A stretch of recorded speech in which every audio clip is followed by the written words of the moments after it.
A woman wakes up in a cheap motel room with bruises on her arms and blood under her fingernails. Her phone is dead. Her car is missing. She doesn't remember the last 48 hours. All she has is a single torn photograph in her pocket of a little boy she doesn't recognize, and herself, smiling like she's never seen pain in her life. The buzzing neon light outside the window flickered like a dying heartbeat. Rain battered the rusted AC unit under the window, and the thin walls of the motel seemed to pulse with each gust of wind. Natalie King sat on the edge of the bed, staring at her hands. There was blood under her fingernails. Not fresh, dried, flaked, brown. She turned her palms over. Bruises bloomed along her wrists like storm clouds, deep and finger-shaped. Her mouth was dry, her head throbbing. It was like waking from anesthesia. Everything was numb and loud at the same time. Where the hell am I? The room smelled like mildew and cheap cleaning spray. The carpet was crusted and stained. Her purse sat on the floor next to the bed, unzipped and ransacked. No phone, no wallet, no keys. Natalie stood, and her knees almost buckled. Her jeans were ripped at the knee. Her shirt, someone else's. A flannel, too big for her frame. There was a mirror across the room. She staggered to it. She looked like she'd been dragged through a nightmare. Hair matted, dirt on her neck, smudges on her face. Something was written on her forearm in faded sharp at 6:17 p.m. Do not forget. Her heart thudded. She frantically dug through the pockets of the flannel. In the chest pocket, a photograph.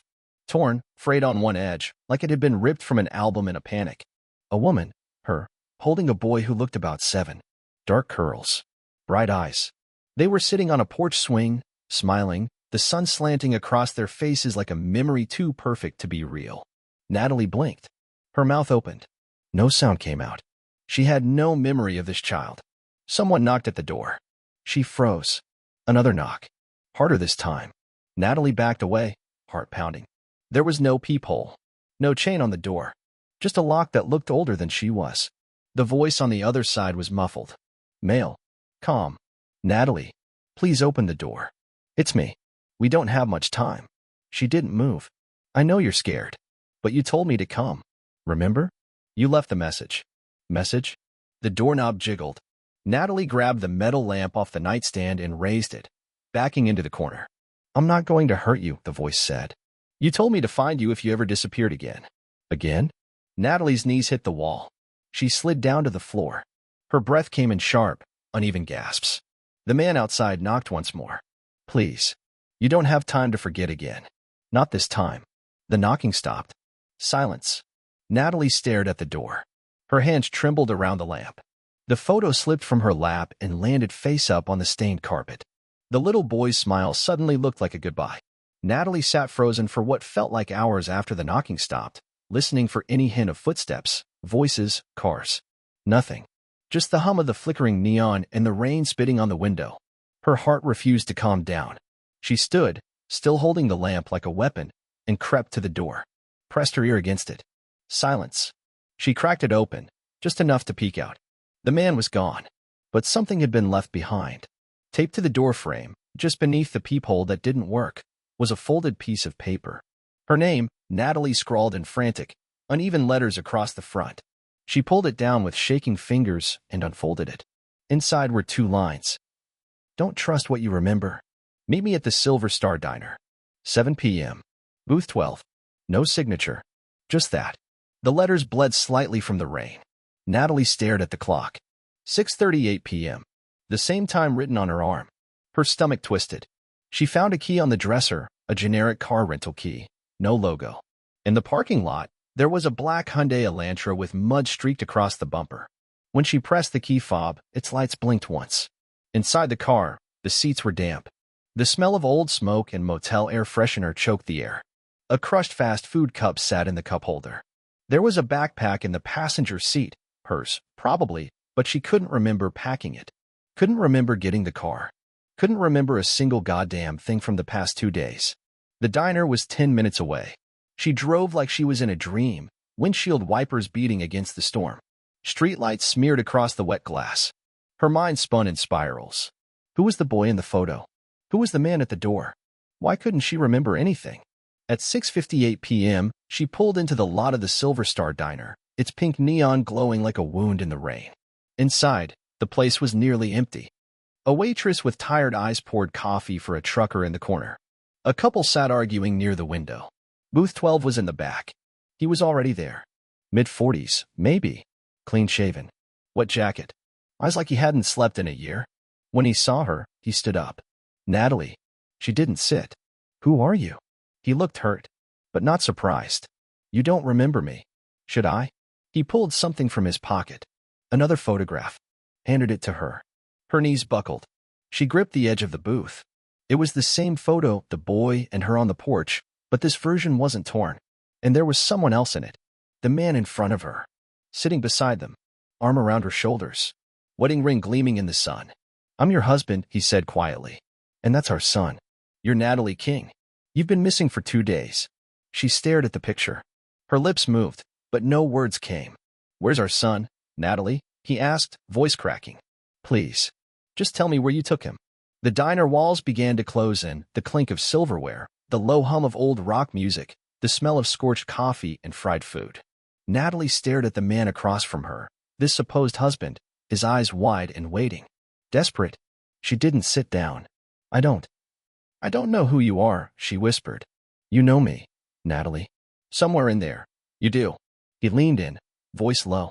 It's happened before. Every time you start to remember, you run. She backed away from the booth. Her legs shook. The photograph trembled in her hands. Her smile in the picture was undeniable. Familiar. Genuine. She was glowing. The boy, too, he looked like her.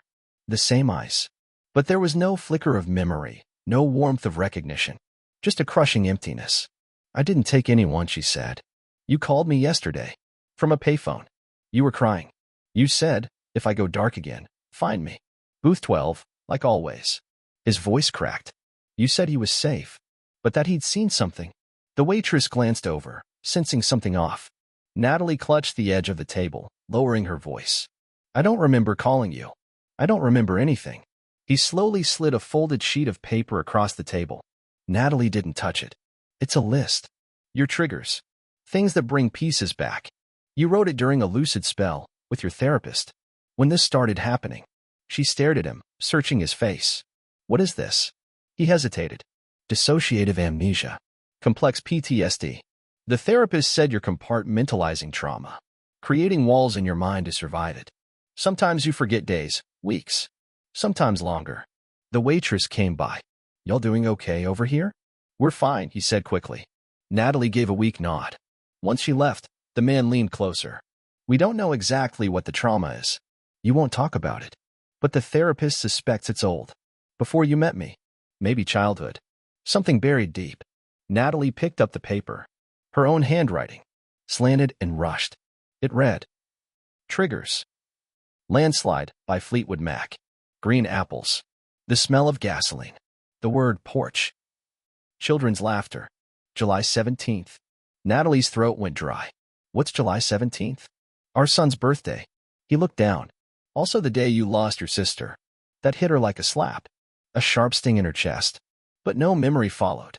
He pulled something else from his jacket, a kid's shoe, caked in mud. Size small. Velcro strap. Red dinosaur print. You left this on the passenger seat. Natalie's pulse roared in her ears. I don't know what's real, she whispered. None of this feels real. He took her hand. Gently. Carefully. We'll find him. We always do. He looked her dead in the eye. But you have to remember what you did after you found that basement. Natalie jerked her hand back. What basement? His jaw tightened. The one you wouldn't let me see. The one from your childhood home. Outside, a thunderclap rolled across the sky. Inside, Natalie's mind cracked. A flicker of stairs, a locked door, something wet and breathing behind it. She clutched her head. And then she heard it, a child's voice. Whispered, Mommy, please don't forget me again. The voice echoed long after it stopped. It hadn't come from the diner. It had come from inside her, a sound so familiar it hurt. Natalie stood quickly, chair legs screeching against the floor. I need air. Her husband, if he really was, reached for her, but she backed away. Don't. She rushed out into the rain. Cold drops slapped her skin, shocking her senses. The air smelled like wet pavement and gas. Her head spun. The word basement repeated itself like a mantra in her mind, dragging something behind it, the shape of a door, heavy and splintered, and the sound of a metal latch clicking shut. Her childhood home. It was still there. A 2-hour drive away. Her mother had died 5 years ago, but the house hadn't sold. She had always avoided it, refused to step foot inside again. There were reasons. But the reasons were missing now, locked somewhere deep. The man followed her outside, no umbrella. Just his grief and panic clinging to him like the rain. "You think he's there," she said. "I think you think he is. I don't know what's real anymore either. But that house, you always circle back to it when things get bad." She hesitated. The ground felt unstable beneath her. "I need proof. That you are who you say." He nodded, trembling, pulled out his wallet. Inside was a hospital ID badge. Dr. Mason King, Trauma Surgery, St. Luke's Medical Center. Next, he showed her his phone. The lock screen was a picture of the three of them, soaked at a water park, laughing, a moment so vivid it ached. Then he pulled up a video. She almost told him not to, almost turned away. But then the screen lit up and there it was, her voice, her face, sitting in a sunlit room, speaking into the camera with haunted eyes. "If you're watching this," the video, Natalie said, "you've slipped again." Her blood ran cold. "You've probably forgotten Mason and Asher, our son. But they're real. They're your anchor. You made this video after the last blackout. You need to remember. Please, go back to the house. But be careful. The closer you get to the truth, the more your mind fights it." The screen went black. Natalie swayed. Her mouth moved, but no sound came. "Please," Mason said, voice ragged. "We need to go now." They drove in silence, the rain easing into mist. As they approached the rural roads leading to her hometown, Natalie's skin prickled. Every tree, every mile marker, seemed to hum with buried electricity. The house stood at the end of a long dirt driveway, half swallowed by overgrowth. Its porch sagged. The windows were dark. She stepped out of the car and stared at it. Her breath hitched. "Do you remember it?" Mason asked gently. She nodded, slowly. "I remember the smell." Inside, the house was a mausoleum of dust and mold. Old furniture covered in sheets. Family photos missing from the walls. But the path to the basement was unobstructed, straight through the kitchen, behind the pantry door. Natalie stood before it. Her hand trembled on the knob. The memory surfaced in jagged pieces, dragging a heavy rug, her mother's voice screaming behind a closed door, footsteps on stairs that didn't belong to anyone she knew. She opened the door. The basement was cold and silent. She flipped the switch. Nothing. Mason pulled out his phone flashlight. They descended together. At the bottom, Natalie stopped. Something was scrawled on the far wall in black marker, just above a child's toy chest. "Forgetting is safer." Mason moved toward the box. "Nat, what's in?" But Natalie grabbed his arm, her nails digging into his skin. "No," she whispered, eyes wide. "Don't open that." "Why?" She turned to him, her voice shaking. "Because I remember now. That's not where we hid the body." The basement swallowed Mason's voice in silence. He looked at Natalie, frozen mid-step, the flashlight quivering in his grip. Her face had changed. Her eyes, no longer blank or panicked, but heavy with something ancient. Something broken. "You what?" he whispered. Natalie didn't answer. Her eyes remained fixed on the toy chest, as if it might grow teeth and devour them both. "I said don't open it." Mason took a breath. "Natalie, if you remember something, tell me. We don't have time for this." Her voice came out like smoke, barely there. "It wasn't Asher we put in there. It was before him." Mason's jaw tensed. "Natalie, I had a sister." She cut in, more firmly now. "You told me I lost her. But I didn't lose her. I buried her. Right here. When I was 10. The flashlight flickered. For a long moment, neither moved. "I don't understand," he said slowly. "Your sister, your mom said she drowned. You told me she." "I lied. I always lied." Her eyes burned, tears pooling but not falling. She finally stepped forward, moving to a corner of the basement near an old metal shelf. Pushed it aside with shaking arms. Behind it, part of the concrete wall had been crudely patched with mismatched cinder blocks and drywall compound. "This is where I put her," Natalie whispered. "Or where we put her. My mother and me." Mason moved toward her, slow and cautious, like approaching a wounded animal. "Natalie, I don't. Why would your mother?" "She caught her in the basement with him." Mason froze. "She thought my sister was lying. Said she was making it up to get attention. But she wasn't." Natalie's voice cracked. "I knew she wasn't." A wind howled outside, whistling through the warped boards upstairs. She found us both down here one day. Me and Ellie. We were hiding. He'd come in drunk again. Said we weren't his kids. Said we were ours to ruin. She clutched her head, gasping for breath. I watched her die, Natalie said, voice rising like a scream buried for decades. I watched my mother push her. Her head hit the corner of the table. She didn't mean to kill her. But once she did, she said no one could ever know. Mason staggered back, the truth slamming into him like a wave. And you helped her bury her? He asked, horror dawning across his face. I didn't have a choice, she whispered. They stood there for what felt like hours, the weight of memory thick in the air. Finally, Mason broke the silence.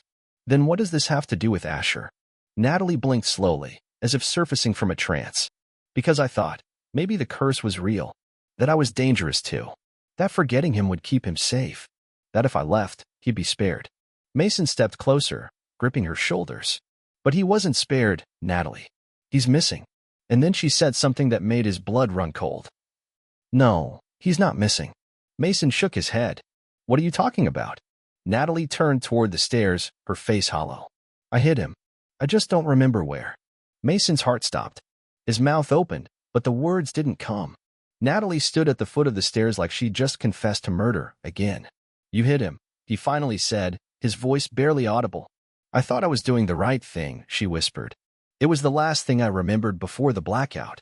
I made myself forget. He moved in front of her. Natalie, listen to me. We don't have time for this. I left clues, she said, staring past him. For myself. In case I came back and couldn't remember. It's the only way I'd ever trust myself again. Mason grabbed her shoulders, not harshly, but with urgency. Tell me what you remember. She shook her head, fast. It's pieces. Fragments. A storage unit. Red numbers. I remember leaving something in the glove compartment. He turned and ran up the basement stairs. Natalie followed, breathless. Outside, the mist had thickened into a cold, wet fog. Mason ripped open the passenger side door of the rental car and tore through the glove box. For a second, nothing. Then, a small envelope. Inside, a photo. Not the porch one this time. It was a grainy picture of a metal door. A chain-link fence behind it. On the back, written in Natalie's handwriting. Unit 51B. Corner of Glass Mill and Auburn. Ask for J. Mason stared. This is in Queensgate. That's 2 hours east. She nodded slowly. We need to go now. They drove through the fog like fugitives from their own minds. Natalie sat curled in the passenger seat, gripping the edges of the photo. The air between them crackled with unspoken panic. What if we're too late? She finally asked. Mason's hands tightened on the wheel. We're not. I don't even know what I left him with. I don't remember how I did it. What if Don't go there, Mason said sharply. We're going to find him. When they reached the outskirts of Queensgate, the streets grew tighter, industrial. Empty warehouses, old shipping docks, graffiti-scarred fences. Glass Mill Street was half-paved and full of potholes. Auburn Avenue intersected it like a scar. There, nestled between two closed body shops, was a rusting self-storage facility. A flickering LED sign blinked, secure it all, 24 hours. They approached the office. A man sat behind bulletproof glass, watching an old TV on mute. UJ? Mason asked. The man nodded without looking up. I need access to 51B. My wife rented it under, maybe a fake name. But she left me this. Mason slid the photo through the opening. Jay finally looked at him. Then at Natalie. Recognition passed through his eyes like lightning. She said you might come. He buzzed them through. They walked into the row of units, breath clouding in the air. The numbers glowed faintly in the dim outdoor light. Unit 51B was near the back. A padlock hung on the door, but the key, impossibly, was in Natalie's coat pocket. She didn't remember putting it there. With trembling hands, she unlocked it. The door creaked upward. Inside, dim fluorescent light revealed a makeshift nursery, a cot, blankets, toys. A cooler. Water bottles. Crayon drawings taped to the walls. And a boy. Asleep. Natalie collapsed to her knees. Oh my God. Mason rushed forward, scooping the child into his arms. Asher. Jesus. He's alive. He's okay. The boy stirred, blinked, and smiled. Hi, Daddy. Natalie reached for him, sobbing. I'm so sorry. I'm so sorry. Asher looked at her, confused. Who are you? The words sliced through her like a razor. She choked on the word. Mason met her eyes. He already knew what she was about to say. "I'm not his mother," she whispered. Silence fell like snow. Natalie's body froze, her arms still outstretched toward the boy she thought was her son. Mason clutched Asher to his chest, shielding him, as if from her, as if she were something dangerous. Natalie saw it in his eyes. "I'm not his mother," she said again, softer this time. "I don't remember him because he was never mine." Mason's face contorted in disbelief, then pain. "That's not possible." "It is." Her voice broke. "I remembered the truth in the basement. When I saw that wall, I remembered Ellie, and the man who used to come down there." She stared at Asher, the curly hair, the eyes, so much like her own, but wrong in some way that she could now understand. "I was pregnant once," she whispered. "Back when I was 16. I never told anyone." Mason looked at her, stunned. "He was my stepfather's. He made me promise not to tell. Said he'd kill me if I did." She touched her stomach, a memory that felt like ash. "I ran away. Gave birth in a clinic across state lines. Never held him. Never saw his face." She looked back at Asher. "But I think he grew up in the system. And I think someone found me. Brought him back." Mason sat down slowly, still holding the boy. "You think this is him?" "I don't know." Natalie's voice cracked like old wood. "But it makes sense. The pull I felt. The terror. Why I kept forgetting. Because it didn't fit. Because I wanted to believe I had a son with you. A normal life. But that wasn't real. It was something I built on top of something else." Mason blinked hard. "But Natalie, he calls me Dad." She nodded. "And I think you really are. Maybe his foster father. Maybe you adopted him later. You never told me where he came from. You just showed me that picture. Said we were a family. You were lucid when we met." Mason said, defensively. "You knew your name. You told me you had trauma. That you had memory loss. I didn't ask questions. I fell in love with you." She smiled bitterly. "But not as Natalie King." His face fell. "What's my real name?" she asked. Mason didn't answer. Natalie stood, reached into the backpack she'd found in the car, dug past old receipts, a broken necklace, and pulled out a crumpled document. A medical intake form. Name, Catherine Ellis. D.O.B., July 17, 1989. "I was in a psych ward 2 years ago," she said. "You remember that, don't you?" Mason nodded slowly. "You were unwell." She held up the form. "That's where I met Asher. He was a visitor, brought in by a volunteer group. I remember now. He looked just like my sister. I told the staff he was my son. I believed it." Asher stirred in Mason's arms. "Can we go home now?" Mason looked to Natalie. She nodded. "Yes," she said. "He should go home. Just not with me." Mason hesitated. "You don't have to disappear. We can work through this. Together." But Natalie shook her head. "This version of me? The one who forgets to survive? She's not safe. Not for you. And not for him." She walked out of the storage unit into the cold morning air, the sun rising over the rooftops like a mercy she didn't deserve. Behind her, Mason stood silently at the threshold, holding Asher. Natalie kept walking, not because she was lost, but because she finally remembered who she really was, and what she could never be again.